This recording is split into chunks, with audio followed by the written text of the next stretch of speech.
Game day is almost upon us here at State Farm Stadium on Thursday. Yeah, it's preseason, but hey, it's football, and the Cardinals will make their 2019 debut against the Chargers as we continue our Cards Camp 2019 coverage here, a special edition of Cards Cover 2. Grialou and Mike Jurecki, a day off on Sunday following the red and white practice on Saturday. Cardinals back out here for another day of practice. They'll be on the field again on Tuesday, and then, of course, game day on Thursday. But some things that head coach Kliff Kingsbury, MJ, wants to clean up between now and Thursday based off what he saw or maybe what he didn't see on the red and white practice. Yeah, and this is a dress rehearsal for everyone, even the people working at the stadium concessions, just because the next time that this team is on the field, it's going to be an actual preseason game, and you got a new coaching staff, and you got a lot of new faces on that staff, so it's a learning curve, and they got to clean things up just from a standpoint of Kliff has done a really good job calling the plays from the sidelines. That happened in the offseason workouts, so he gets a chance to talk to Kyler Murray. But anytime you see a false start or a pre-snap penalty on the offense or defense, those are mental errors, and they got to cut that down. But I think as we go through the process, this is what the preseason is for, including the coaching staff. They have guys in the booth now. They got guys on the field, the communication. So they got to clean some things up. But that's what the preseason and that's what training camp's for. It was interesting to hear him say that they actually expected more penalties than what we saw during the red and white practice. But this week, in his words, game mechanics, and that is the substitutions, the personnel, guys getting in and off the field, and then, of course, the communication from the sidelines to the players, and then, of course, from the coaches up top down on the field as this team plays its first game with the Kliff Kingsbury and, of course, Kyler Murray era beginning on Thursday. But let's begin things here on this special edition of Cards Cover 2 with the news of the day, and that is an update on left guard Justin Pugh, who left practice early on Saturday, and there was some real concern on the sidelines, but it is only going to cost Pugh about a week or two dealing with a shoulder injury. And Kingsbury said, quote, "We expect him to be back in the next couple of weeks. In the meantime, MJ, that's going to open up the door for Mason Cole, who has been splitting reps at center with A.Q. Shipley. He's now going to slide to left guard. We've also seen him play a little left tackle, but for the foreseeable future, Mason Cole is your starting left guard, and Shipley is your starting center." Yeah, and we've talked about, this offensive line. Obviously, they don't have a lot of young guys starting. If Cole happens to lose out to Shipley, you got veterans across the board, and I think that's what they're leaning with. But obviously, Mason Cole played every single snap last year. I thought in the offseason when we asked Kingsbury, and it was asked at the owners' meeting, he said open competition, and you start to wonder, what is Mason Cole's natural position? Well, it's versatility and flexibility, because he can play both guard and center, and he actually played tackle in college, and he got a chance to play tackle the other day. I think he's better suited inside. So, Max Garcia's still on PUP. Lamont Gilliard is going to get more snaps at center if Cole's going to get a chance to play there. And Justin Pugh, unfortunately, he's been on IR the last 2 years, one with the Giants and last year with the Cardinals. But this is the time you start moving guys around in training camp and preseason games, because when we get to the regular season, you want to have your starting five intact, and hopefully Pugh can return. And everything we're hearing is he should be ready for the opener. Hopefully he can get back for a couple preseason games to knock some of that rust off, or in this case, get ready for the opener. Had a brief conversation with Pugh in the locker room this morning, and he didn't seem too worried about it. But anytime you deal with an injury, there is a cause for concern. And remember, it was the red and white practice a year ago in which Shipley went down with a torn ACL.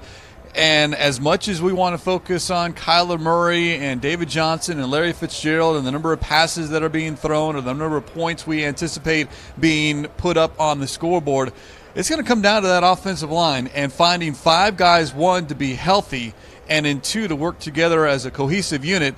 And you don't want anyone missing any time at any point of training camp. Yeah, when people ask me, and I kind of throw them for a little bit of a loop, how's training camp look? I said, well, they haven't had any guys go on IR, and that's where it starts. Now, obviously, Hassan Reddick has arthroscopic knee surgery. He is clearly going to be ready for the opener, but that's what you try to avoid is obviously injuries. Again, they happen. It's a physical sport. But the main thing is, here we are just early in August. You don't want to rush these guys back, but you want to make sure they're ready when they tee it off against the Lions in Week 1. And getting back to the conversation about Mason Cole and that versatility, he played tackle, as you mentioned it, his last year at Michigan, but the Cardinals believe that if it's not at center, it could very well be inside at one of the two guards positions and not at tackle, although we did see him for a little bit. And Kingsbury said, we want to be able to see if he can survive out there. And it is a big difference. And that was what I kind of got from Kingsbury's comments. Yeah, you can play tackle at the college level, but then when you jump to the NFL level and you have to deal with the Chandler Joneses or the Terrell Suggs, that's a whole different ballgame. And that's why, Earl Watford's still in the league. Earl Watford can play both guard spots. He actually tried center and he can play tackle. Now he's with the Bucs and he's bounced around. And, sometimes a jack of all trades is a master of none. And you like to settle down. But at this day and age, you have to do more than just one thing.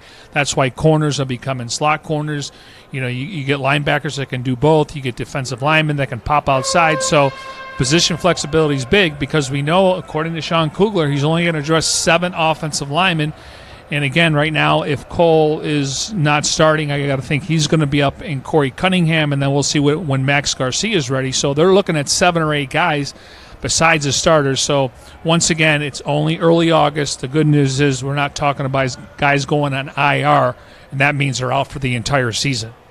You are watching a special edition of Cards Cover 2 here from State Farm Stadium, Cards Camp 2019. Craig Grialou and Mike Jurecki, as the team has gone through its team stretch. It is now broken up into position drills. And as we continue to discuss some of what Kingsbury said following the red and white practice when he met the media this morning. And, another question was asked about Kyler Murray as far as, the specific question was, will we see him on Thursday? And the response from Kingsbury, and I quote, "You have to tune in," unquote, which at that point he kind of turned over to Mark Dalton, Senior Vice President of Media Relations, and then said, how about that for a tease, or something to that effect. So, look, the day before, Kingsbury said, Murray will play, whether that's 3 snaps or 10 to 12 snaps. We want him to feel good out there before taking him out. But it does throw in the wrinkle, hey, first preseason game is number 1 going to be out there. I would be stunned if he's not out there for at least a series. Yeah, and that's the beauty. Again, you like to get him some reps. I think in the perfect scenario, they go on a 5 or 8 play drive, whether it's a touchdown or a field goal, and then get him out of there. You definitely don't want to go out there and go 3 and out. You want him to get some momentum. He's going to be out there with the starters. He's going to be out there with the offensive line. But if I had a lean, I think it's more 3 to 5 snaps, and that probably means 1 possession. But again, it depends on what they do with that first possession.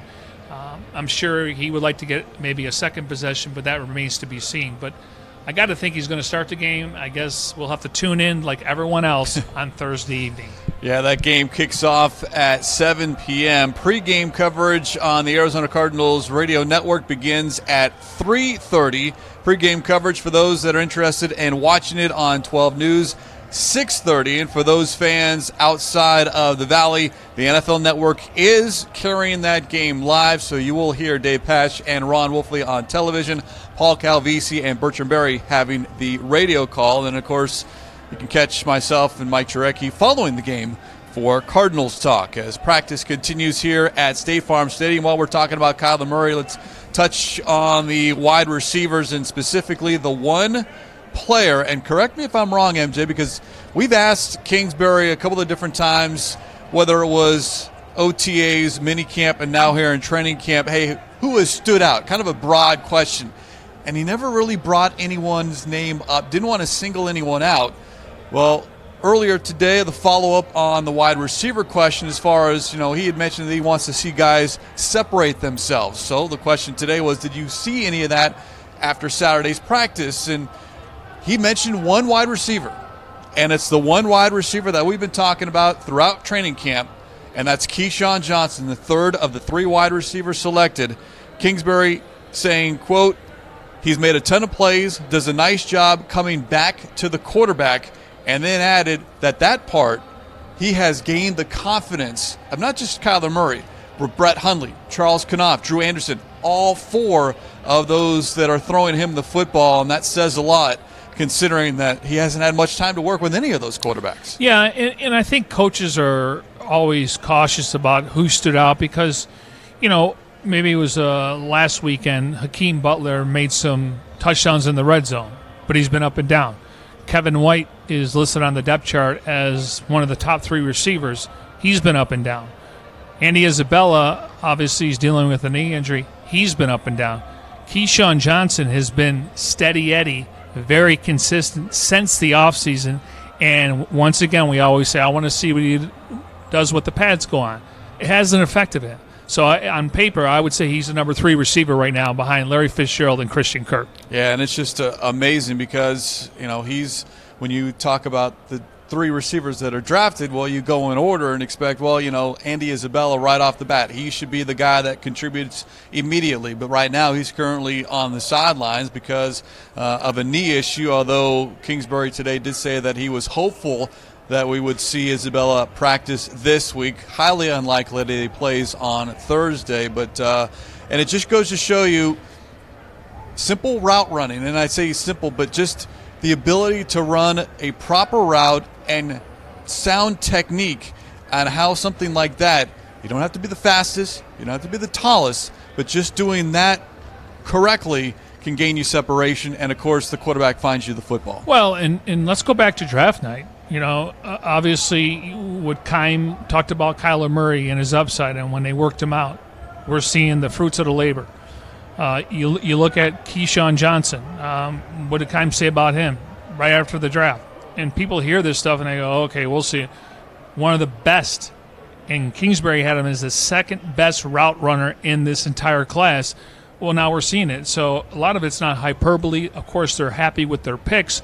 But if you go back to some of those draft quotes from draft night, first day, second day, third day, you're starting to see what they were able to see when it came to the scouting department.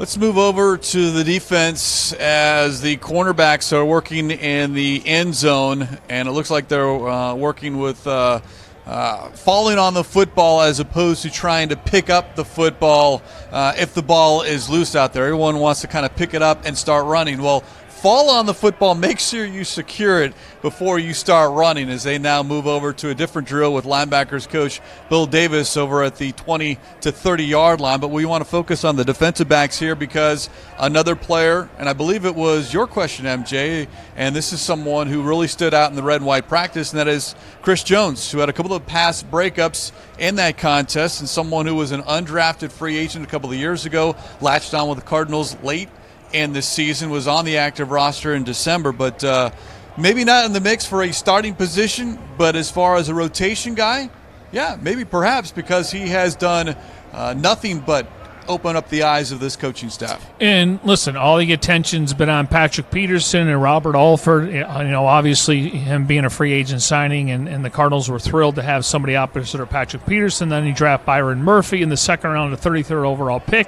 And then you look at Tremaine Brock Sr., who obviously has ties to Vance Joseph. Of course, we remember him in the NFC West with the Niners. He played 1 year in Minnesota.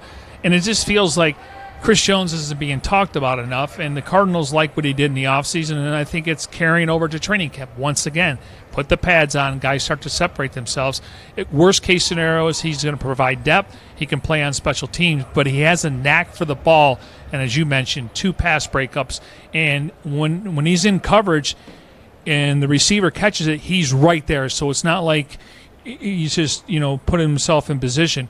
Whether he's a pass breakup or going for the ball, he has tight coverage, and to me, he's going to win some of those matchups one-on-one against wide receivers in the NFL. Here's what Kingsbury had to say about Jones. Had a fantastic spring, been locking on people, tough, physical, business-like, athletic.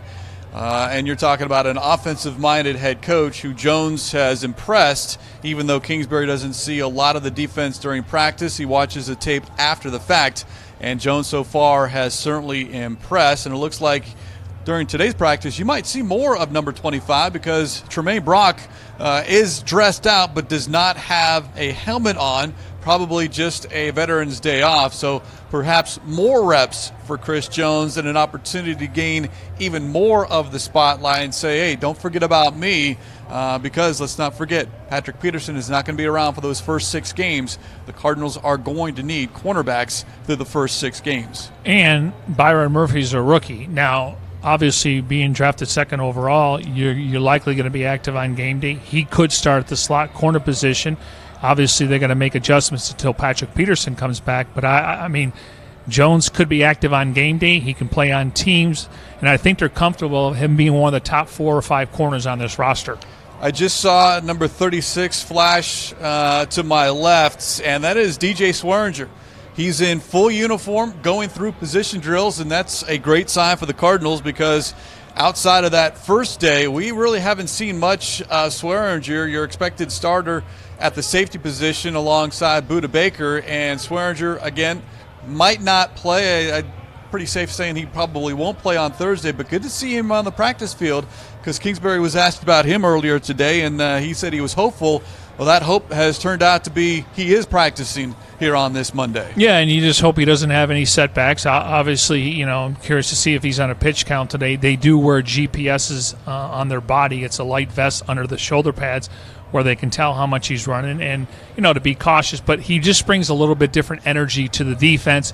This is obviously giving guys like Rudy Ford, Jalen, and Deontay Thompson some more reps. But you want to have him back there. He's a leader. He's a ball hawk. He communicates, with the secondary. So just having him on the practice field will help communication-wise in the secondary. And we all know they are counting on him. He's in a contract year. He's excited to be back here. I had a chance to talk to him on a Q&A that's going to come out during the Raiders game, and he said, I got picked up off the waiver wire. Obviously, I made a mistake in Washington, but once the season was over, I had a chance to reflect on being back here, and he couldn't be more excited about hooking up with Vance Joseph and just how this defense should make major strides from a year ago. Yeah, he was dealing with a soft tissue injury, but appears to be okay, at least for this practice. But again, it's week 1 against the Detroit Lions that they need Swearinger on the field, and that his absence has certainly opened up the doors for a lot of other safeties. And you brought up Deontay Thompson, the Cardinals' 5th-round draft pick. He had an interception in the red and white practice. In fact, it ended that practice as he picked off Drew Anderson and then sprinted down the far sideline. He made it into the end zone. I don't know exactly if they called it a touchdown, but he wasn't stopping, though. No, he was not. And for the defense, it was a good way to end because we're always talking about the offense, but the defense had a few highlights on Saturday, including that pick. I think it's only fair. Just a couple days prior to that, Brett Hundley threw a 65-yard pass to KeeSean Johnson, and that's how practice ended. So you want to end on a good note. Now, obviously, Kliff being an offensive-minded guy, of course, he doesn't want to see interceptions, but that's how the learning, and we're talking about the 4th-string quarterback that threw the pick. So, yeah, offense is going to win one day, defense is going to win the other. Now, getting back to that safety position, Swearinger, on the depth chart, Deontay Thompson is ahead of Jalen Thompson, and on paper, I think Jalen Thompson has more upside because he's only 20 years old. He doesn't have the injury bug that maybe Thompson had coming out of college, obviously playing at Alabama. He couldn't work out at the combine with a wrist injury, and then all of a sudden, draft day comes up, and all of a sudden he's got an issue with his knee, which he wasn't aware of. So interesting to see. The Cardinals liked taking Deontay Thompson, a hitter from Alabama, played in a pro-style defense, but they were really thrilled to get supplemental draft. And Jalen Thompson, again, only 20 years old, 39 career starts. He would have been a second-round pick. So I like the fact that they've created competition.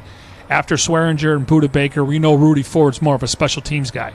One more note on the defense. The linebackers going through basically the hoop drill on the far side of the field as they work on getting outside the edge. And that last player just went through the drill, number 45, Pete Robertson. He walked off the practice field on Saturday before practice ended, but he is out there as well and looks pretty good. So good to see him. So as this team starts to get a little bit more healthier, now it's just a matter of making sure you have your entire health ready for week 1, because the Cardinals are going to need all hands on deck against the Lions. Yeah, and we only mentioned Pete Robertson a few times just because there were days that, Terrell Suggs wasn't there. Now, you've had a chance to talk to him, and he does have ties to Kliff Kingsbury, and so Kingsbury knows, hey, listen, this guy can rush the passer, and to me, when he gets an opportunity, he has the ability to win some one-on-one matchups. Yeah, he is very quick off the line of scrimmage here as we continue our Cards Camp 2019 coverage, a special edition of Cards Cover 2. The quarterbacks running through their drills and throwing into the net, trying to see how accurate they are, and that's we don't have the trash can here at training camp, but they use that net and 3 different options in which to try to throw to, and there's been more hits than misses with those quarterbacks, and of course Kyler Murray leading the charge, and we know his accuracy, and fans, knock on wood, will see it on Thursday. Again, my feeling is he'll at least play one series, and we can keep our fingers crossed that it is more than one series. But his first opportunity at pro football comes Thursday against the Chargers. Yeah, and, obviously I thought going back to the red and white practice, that was the most 11-on-11 we've seen thus far. There were no tackling, so guys weren't on the ground. And this is probably the first time that I've seen Kyler Murray run as much in practice. And again, they don't want to put any handcuffs on him. They want him to improvise if something's there. Obviously, he's got to be smart when it comes to getting out of bounds or sliding, and I think he knows that because I think we're all waiting to see if when he gets that big hit. But for the most part, listen, practice is a certain speed, preseason is a certain speed. It gets ratcheted up, and then the regular season. So it's probably good to get him out there, and hopefully he can go on a nice drive, pick up a couple third downs, punch it in, whether it's a touchdown or a field goal, and then get him out of there. And then he can watch from the sidelines, hear the plays being called, and look at the defense. And I think that can go a long way to get him ready for the regular season. Now, Darren Urban of azcardinals.com was keeping an eye on Murray on Saturday, and by his count, Murray was 12 for 15 with a touchdown, and that was to Kevin White on a 3-yard slant. But as you mentioned, we did see him run a little bit more, and when he sees space, especially in the middle of the field, because you spread it out and you've got maybe 10 yards of open space on either side, not that he's going to take off and run more times than not, but that is something that you have to account for, and it's also going to be something that we see a lot when you're inside the red zone. Well, we're showing you highlights. Right now Brent Hulling's going up, and he's got a strong arm, and he's gotten better getting rid of the ball faster like Murray has since the offseason. But when you see Murray, it's just so natural. Right now they're doing a 3-step drop. Obviously you're going to throw to the left or the right side. But when Murray comes back up here, you can see the difference in the way the quarterbacks handle the ball and how the ball comes out. And Murray, to me, is really just head and shoulders. I think Brent Hulling is getting better, but it's just so effortless when he throws the football, and you can see it in some of these individual drills they're doing right now. Yeah, Murray has done nothing but impress since he's arrived, and that's in the locker room, off the field, and of course on the field as well. And it's just a quick release, 3-step drop. Effortless. Oh, it's effortless. And that one, he kind of turned his head. Maybe he wasn't quite on target. But the one thing about him is when we've seen him make mistakes, it doesn't affect the next play. And that's something that, especially with young players, can be hard because a bad play can affect the second or third or fourth play. And all of a sudden now you put yourself behind the 8 ball as opposed to saying, all right, you know what? New play, new series, let's go. And that's why I'm glad that he's targeting Patrick Peterson in practice and Robert Alford in practice. And, obviously, depending on who the receivers are, he may go against the third or fourth corner.